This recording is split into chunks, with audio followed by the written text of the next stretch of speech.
اما بعد حدثنا محمد بن اسماعیل حدثنا آدم بن ابی ایاس حدثنا شیبان ابو معاویہ حدثنا عبد الملک بن عمیر عن ابی سلمة بن عبد الرحمن عن ابی ہریرہ قال خرج رسول اللہ صلی اللہ علیہ وسلم فی ساعة لا يخرج فيها ولا يلقاه فيها احد۔ یہ ایک طویل حدیث ہے اور اس میں بہت اچھا واقعہ گرمی کے موسم کا ہی بیان کیا جا رہا ہے۔ ابھی موسم بھی گرمی کا ہے اور اس وقت جس طرح کی گرمی ہے اس سے کہیں زیادہ گرمی عرب کی ہوا کرتی تھی اور آج بھی ہے۔ حضرت نبی کریم صلی اللہ علیہ وسلم کے اس زمانے کا ایک واقعہ اس میں بیان فرما رہے ہیں۔ حضرت ابو ہریرہ رضی اللہ عنہ روایت کرتے ہیں کہ ایک مرتبہ رسول اللہ صلی اللہ علیہ وسلم گھر سے باہر تشریف لائے، ایسے وقت میں تشریف لائے جس میں آپ کے نکلنے کا معمول نہیں تھا، ایسا وقت، اور اس وقت میں کسی کی ملاقات کرنے کا بھی معمول نہیں تھا، یعنی کوئی نہ آپ سے ملاقات کے لیے آتا تھا نہ آپ علیہ السلام باہر تشریف لے جاتے تھے۔ ایسے وقت کی بات ہے۔ یہ کون سا وقت ہو سکتا ہے؟ یہ وقت دوپہر کا قیلولہ کا ہو سکتا ہے کہ عموماً اس وقت میں لوگوں کے آرام کا جو گرمی کا معمول ہوتا ہے وہ آرام کرتے ہیں، تو خود انسان بھی دھوپ کی وجہ سے باہر نہیں جاتا ہے اور ملاقات کرنے آنے والے بھی گرمی کی شدت کی وجہ سے سوچتے ہیں کہ ابھی آرام کا مسئلہ ہوگا، کسی کے ہاں کون کیوں جائے پریشان کرنے کے لیے۔ تو آپ علیہ السلام اس وقت میں باہر تشریف لائے۔ فرماتے ہیں کہ ابھی کچھ ہی وقت گزرا تھا، فَأْتَاهُ ابو بکرین، کہ حضرت ابو بکر رضی اللہ عنہ تشریف لائے۔ فقال ما جاء بک یا ابا بکر، آپ علیہ السلام نے ارشاد فرمایا ابو بکر تمہیں کون سی چیز باہر لے آئی اس وقت میں، جبکہ نہ میرا نکلنے کا معمول ہے نہ کوئی ملاقات کے لیے آتا ہے۔ تو فرماتے ہیں خرجت القا رسول اللہ صلی اللہ علیہ وسلم وانظر فی وجہہ والتسلیم علیہ۔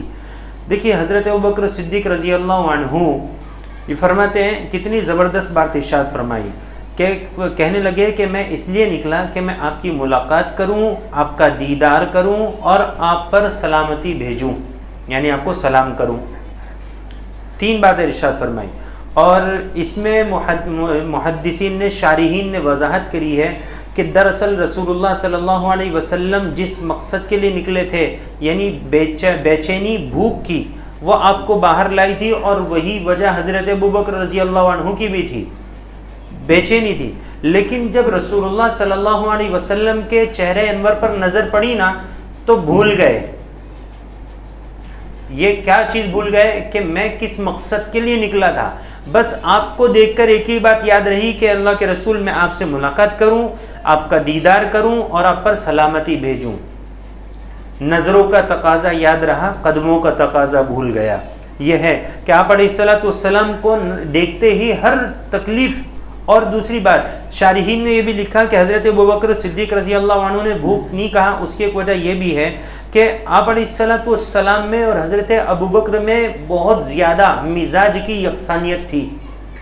چنانچہ اس موقع پر جب حدیبیہ کے موقع پر حضرت عمر رضی اللہ عنہ ہتھے سے اکھڑ گئے تھے اور تلوار لے کر کہتے تھے بس آپ اجازت دو، یہ کفار کی ابھی ایسی کی تیسی، بس آپ اجازت دیجئے اللہ کے رسول۔ اور وہ جو قاصد آیا تھا کفار و مشرکین کی طرف سے، تو اس کو جو ہے اتنا زیادہ غصے میں دیکھ رہے تھے کہ اگر رسول اللہ صلی اللہ علیہ وسلم بیچ میں نہیں ہوتے تو خالی گردن نہیں اڑاتے، اس کی کیما کر ڈالتے، اتنا غصے میں حضرت عمر اس وقت حضرت عمر رضی اللہ عنہ یہ پوچھتے ہیں رسول اللہ صلی اللہ علیہ وسلم کو کہ اللہ کے رسول آپ برحق رسول نہیں ہیں کیا؟ یہ دین برحق نہیں ہے کیا؟ اللہ نے آپ کو نبی بنا کر نہیں بھیجا ہے؟ اس طرح کے سوال غصے میں کرنے لگ گئے تھے، کیونکہ جو شرائط کفار منوا رہے تھے اور آپ علیہ السلام مان رہے تھے، حضرت عمر رضی اللہ عنہ اس کو برداشت نہیں کر پا رہے تھے۔ لیکن یہ تو آسمان سے فیصلے اتر رہے تھے، حضرت عمر اس کو نہیں سمجھ پائے اور صدیق اکبر مجمع میں پیچھے بیٹھ گئے تھے جا کر۔ حضرت عمر رضی اللہ عنہ نے جب رسول اللہ صلی اللہ علیہ وسلم سے سوالات کیے تو آپ نے جو جواب دیے وہ حضرت ابوبکر کو پتہ نہیں تھے، کیونکہ وہ مجمع میں پیچھے بیٹھے تھے۔ اس کے باوجود جب صدیق اکبر کے پاس، یہاں سے اٹھ کر صدیق اکبر کے پاس گئے اور ان سے بھی یہی سوالات کیے تو وہاں سے بھی جواب وہی ملا جو رسول اللہ صلی اللہ علیہ وسلم نے دیے تھے، بھی نہیں جواب۔ کیوں؟ طبیعت کی یکسانیت۔ تو آپ علیہ الصلوۃ والسلام کی ملاقات کے وقت میں جو آپ علیہ الصلوۃ والسلام چاہ رہے تھے وہی صدیق اکبر کے زبان سے نکل رہا تھا۔ حضرت صدیق اکبر یہ بھی نہیں چاہتے تھے کہ میں کوئی ایسی بات کہوں کہ رسول اللہ صلی اللہ علیہ وسلم بے چین ہو جائیں، اس لیے کہ انسان کو اپنی تکلیف تو اتنی زیادہ احساس نہیں دلاتی، لیکن اس کا بچہ اگر بھوکا ہو یا اس کا کوئی بہت قریبی بھوکا ہو تو زیادہ بے چین ہو جاتا ہے۔ باپ بھوکا ہو اپنی بھوک کو برداشت کر کے بیٹھا رہے گا، لیکن بچہ ایک مرتبہ کہہ دے کہ ابو مجھے بھوک لگی ہے۔ اس لیے آپ دیکھیے کہ عید کے موقع پر لوگ جب خریدی کرنے نکلتے ہیں تو خاص طور پہ ابھی کے حالات میں بہت سے ایسے بھی لوگ ملتے ہیں کہ جو یہ کہتے ہیں کہ اپنے کپڑے تو ہوئے کہ نہیں ہوئے، بچوں کا ہونا چاہیے۔ کیوں؟ بچوں کی خوشی ہوتی ہے اور ان کو خوش دیکھ کے اپنے کو خوشی ہو جاتی ہے، بس اتنا کافی۔ یہ ہوتی ہے باپ کے پیدری شفقت، کہ وہ اتنا زیادہ بچے پر مہربان ہوتا ہے کہ اپنی خوشی کو بچوں کی خوشی کے لیے قربان کر دیتا ہے۔ تو رسول اللہ صلی اللہ علیہ وسلم کو اگر وہ یوں کہتے ہیں کہ اللہ کے رسول مجھے بھوک نے بے چین کیا تھا اور میں ایسے حالات میں نکل آیا آپ کی طرف، تو اللہ کے رسول صلی اللہ علیہ وسلم بہت بے چین ہو جاتے۔ آپ کو بے چین دیکھنا حضرت صدیق اکبر کو گوارا نہیں تھا، اس لیے بات کچھ اور ہی ارشاد فرمائی، اور وہ بھی حقیقت سے خالی نہیں ہے۔ چنانچہ حضرت صدیق اکبر اور حضرت نبی کریم صلی اللہ علیہ وسلم کی ابھی یہ بات مکمل ہوئی کہ حضرت عمر رضی اللہ عنہ بھی تشریف لائے۔ حضرت عمر رضی اللہ عنہ سے آپ علیہ الصلوۃ والسلام نے سوال کیا ما جاء بک یا عمر، تمہیں کون سی چیز لے آئی؟ حضرت عمر رضی اللہ عنہ نے صاف فرمایا الجوع، اے اللہ کے رسول صلی اللہ علیہ وسلم بھوک نے بے چین کیا، بھوک نے پریشان کر دیا، تو میں نکل آیا آپ کی طرف یا رسول اللہ۔ فقال النبی صلی اللہ علیہ وسلم وانا قد وجدت بعد ذلك، آپ نے ارشاد فرمایا کہ بس میرا بھی کچھ یہی حال ہے، یعنی میں بھی جو گھر سے نکلا تو میرا بھی یہی حال ہے کہ بھوک نے مجھے بے چین کر دیا، تو میں نکلا۔ فانطلقوا الى منزل ابی الہیثم بن التیہان الانصاری، کہتے ہیں کہ چنانچہ تینوں حضرات چلے ہیثم ابن تیہان انصاری رضی اللہ عنہ کے مکان کی طرف۔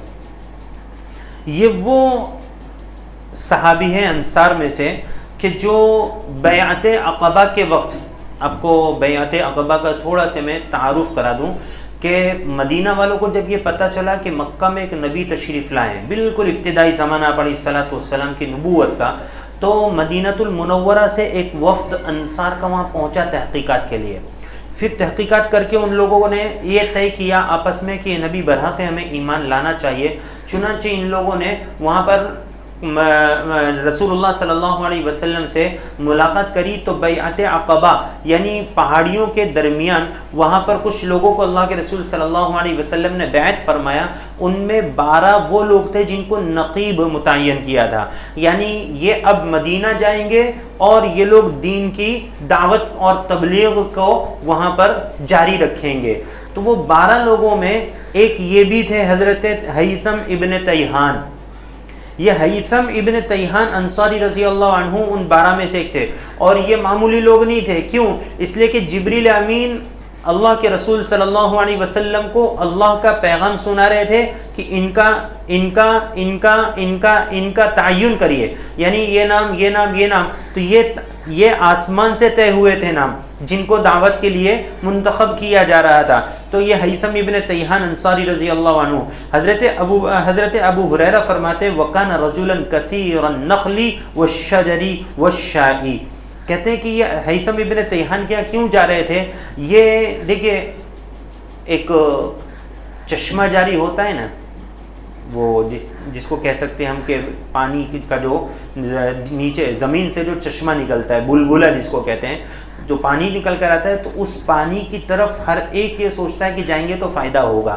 ایسے کچھ لوگ اللہ تبارک و تعالیٰ نے مالداری میں ایسے بنائے ہوتے ہیں کہ وہاں پر انسان سوچتا ہے کہ جائیں گے تو فائدہ ہوگا، اور وہ مالدار جب فائدہ پہنچاتا ہے تو اس سے امیدیں مزید وابستہ ہوتی ہیں۔ چنانچہ ان کا تعین کیا کہ اللہ کے رسول صلی اللہ علیہ وسلم کو یہاں پر امید تھی۔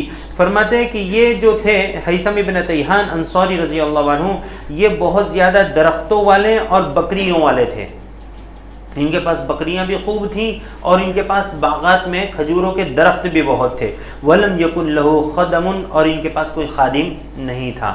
خادم خود یہ خدمت خود کرتے تھے، یعنی کام خود انجام دیتے تھے، خادم کوئی نہیں تھا ان کے پاس. یہ بات کہنے کی ایک وجہ ہے. آگے جا کر حضرت نبی کریم صلی اللہ علیہ وسلم ان سے پوچھیں گے کہ کوئی خادم نہیں ہے تمہارے پاس، تو اس سے ریلیٹڈ جو آگے بات آنے والی ہے اس کو یہاں پر انہوں نے بیان کر دیا کہ ان کا کوئی خادم نہیں تھا، خود کام کو انجام دیتے تھے. اور اس کی ایک وجہ یہ بھی ہے کہ جب یہ وہاں پہنچے ان کے گھر پر، ہیثم ابن تیہان کے گھر پر، یہ تینوں حضرات حضرت نبی کریم صلی اللہ علیہ وسلم اور حضرت شیخین، دیکھو حضرت صدیق اکبر ہوں اور حضرت عمر ہو تو ان دونوں کو شیخین کے لفظ سے یاد کرتے ہیں. صحابہ میں اگر شیخین کہیں تو یہ دو مراد ہوتے ہیں، اور حدیث کی دنیا میں شیخین کہیں تو حضرت امام بخاری اور حضرت امام مسلم مراد ہوتے ہیں، اور فقہ کی دنیا میں حضرت شیخین ہوں تو حضرت امام ابو حنیفہ رحمۃ اللہ علیہ اور حضرت امام ابو یوسف رحمۃ اللہ علیہ، یہ مراد ہوتے ہیں شیخین کے لفظ سے. پھر ایک صاحبین بھی ہے، اس طرح کے لفظ وہاں پر بولے جاتے ہیں. بہرحال فرماتے ہیں کہ فلم یجدوہ، وہاں پر پہنچے تو حضرت ہیثم ابن تیہان انصاری کو نہیں پایا. تو فقالوا لمراتی، تو ان حضرات نے ان کی بیوی سے سوال کیا، این صاحبک، کہاں ہے تمہارے شوہر، ہمارے شوہر کہاں چلے گئے؟ فقالت انطلق یستعذب لنا الماء. مدینۃ المنورہ میں عام طور پر جو کنویں تھے سب میں میٹھا پانی نہیں تھا، بعض میں میٹھا پانی تھا. اسی لیے حضرت عثمان رضی اللہ عنہ کی طرف وہاں پر جو کنویں منسوب ہیں وہ آپ نے امت کے لیے نبی کی منشا کے مطابق دیکھا نا. نبی یہ چاہتے ہیں کہ یہودی کے پاس یہ کنواں ہے اور وہاں سے پانی میں بڑی دشواریاں ہوتی ہیں، تو حضرت عثمان نے اپنے مال کو قربان کر دیا نبی کی صرف منشا کو. منشا کیا کس کو کہتے ہیں؟ نبی کی چاہت، کہ آپ یہ چاہتے ہیں. پتہ چلا، پوچھا نہیں حضرت آپ کیا چاہتے ہیں میں خرید کر لوگوں کے لیے وقف کر دوں، ہیں آپ بولے تو. وہاں تو ایسا کوئی دکھلاوا تھا ہی نہیں، بس پتہ چلا نبی کی یہ چاہتے. وہ صحابی کے بارے میں پوچھ لیا تھا جاتے جاتے کس کا مکان ہے، بس اتنا پوچھا تھا. نبی کے کا پوچھنے کا انداز ناگواری کا تھا. کسی نے بتایا وہ صحابی کو کہ بھائی تیرے مکان پر سے گزرے تھے حضرت نبی کریم صلی اللہ علیہ وسلم، اور ناگواری سے پوچھا تھا، وہ جو تو نے ڈیزائننگ کری نا بہت، اس کو پورا توڑ ڈالا.